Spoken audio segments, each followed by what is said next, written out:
이어서 정책위 의장님 말씀이겠습니다.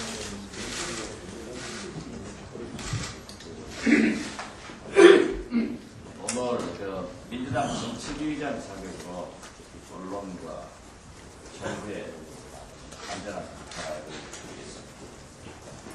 어제도 쌀값 문제에 대해서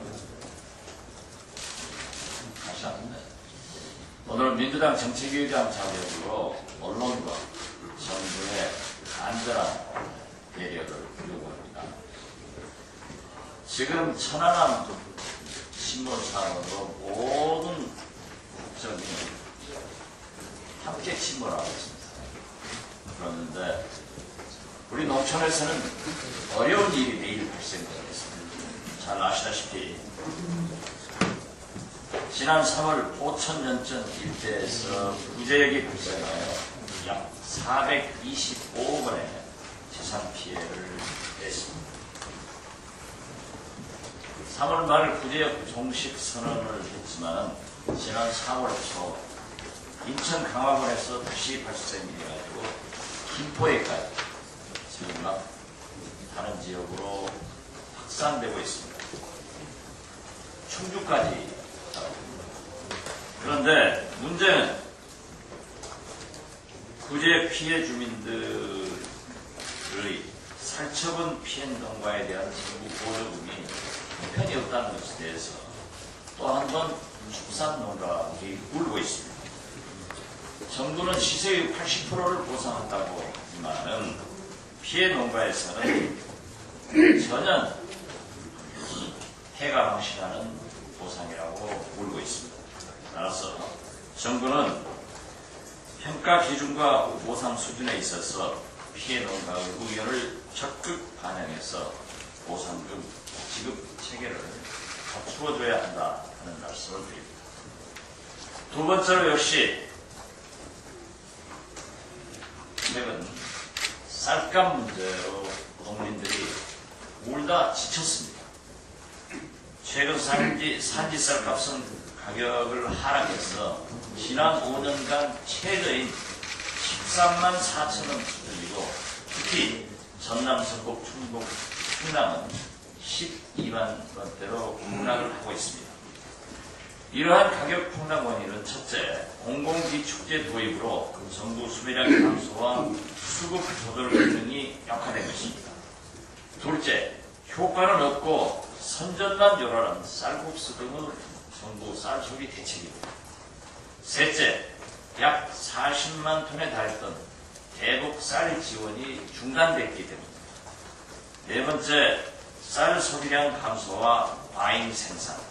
다섯 번째, 대형 유통업체끼리 경쟁적으로 쌀을 미끼 상품화하여 가격 하락을 부채질하고 있는 것으로 나타나고 있습니다.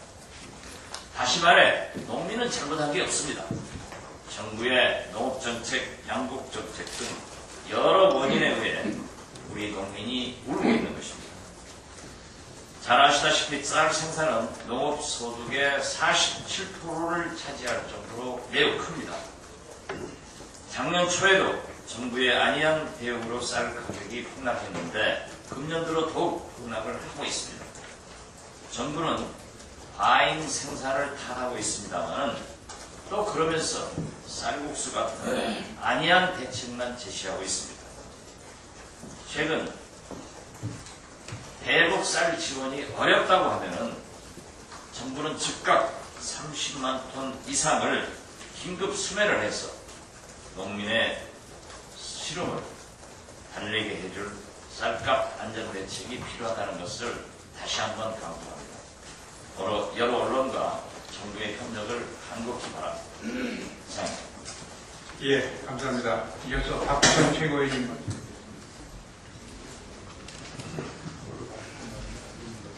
검찰 스캔들 관련 언론 보도가 있은 후 검찰에 대한 국민적 비난이 지금 하늘을 찌르고 있습니다. 그런데 이 오래된 검찰을 악습이자 폐습이 스폰서 발행 문제는 이번에 확실히 진상을 규명하고 참 마소부 심정으로 환부와 치부를 드러내서 그야말로 검찰이 국민이 원하는 검찰로 환부 형태가 될 수 있는 그런 계기로 삼아야 됩니다. 그럼에도 불구하고 진정한 검찰이 반성과 개혁 자세가 대입한다면 검찰 스스로가 제 식구를 감싸기 위한 조사니 감찰이니 또는 수사니 하는 말을 하기 전에 스스로가 공정하고 엄정한 진상규명과 처벌을 위해서 또 그리고 검찰개혁의 의지를 천명한다는 차원에서도 검찰 스스로 특별검사를 자청해서 이 사건을 조사를 하고 수사를 받아야 한다라고 주장을 하는 것이 마땅하다고 봅니다.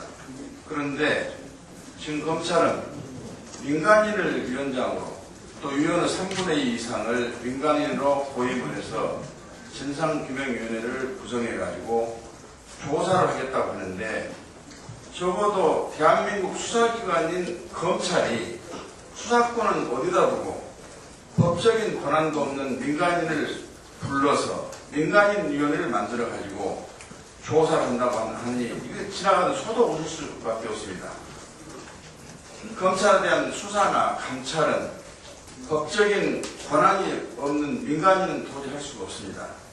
민간인 위원장이 되든 민간인 위원이 3분의 2 이상이 되든 간에 이것은 법적으로 아무런 권한이 없고 또한 수사나 감찰이나 조사를 할 수 있는 권능이 없어서 무효하고 불법한 기구이기 때문에 이 국민을 또 속이는 진상규명, 공정한 규명이라는 미명하에서 이런 불법적인, 위법적인 규구를 통한 조치는 즉각 중단을 해야 된다 이렇게 생각합니다.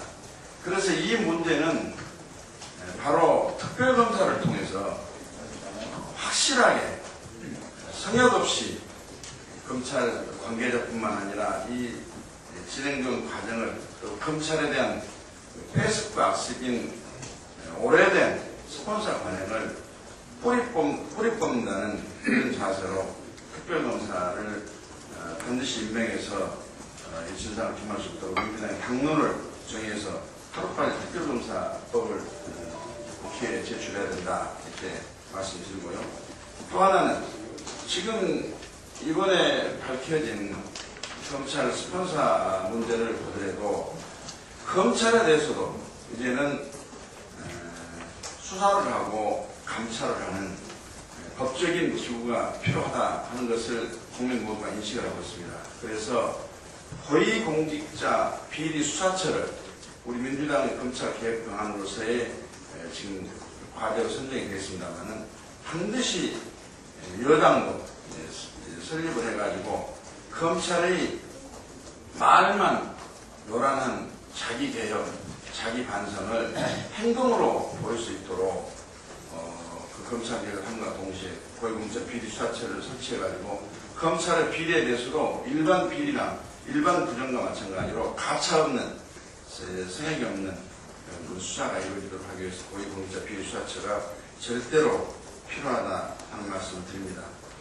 마지막으로 검찰이 처한 이 위기는 그야말로 검찰이 국민검찰로 다시 태어난다는 각오와 의지만 있다 본다면 아주 현명하게 활용을 해서 국민검찰로 다시 태어날 수 있다고 보기 때문에 스스로를 자성하면서 바꿔지고 달라지는 그런 자세와 제도 개혁의 노력이 자체적으로도 필요하다 하는 말씀으로 검찰이 반성을 촉구하고 마지막으로 이제는 검찰 스스로가 검찰 신문고라도 설치를 해서 검찰 관련 비행에 대해서는 스스로가 신고를 받아서 자체적으로 발본색을 하겠다는 그 의지를 아울러 표명해 줄 것을 촉구를 합니다. 이상입니다.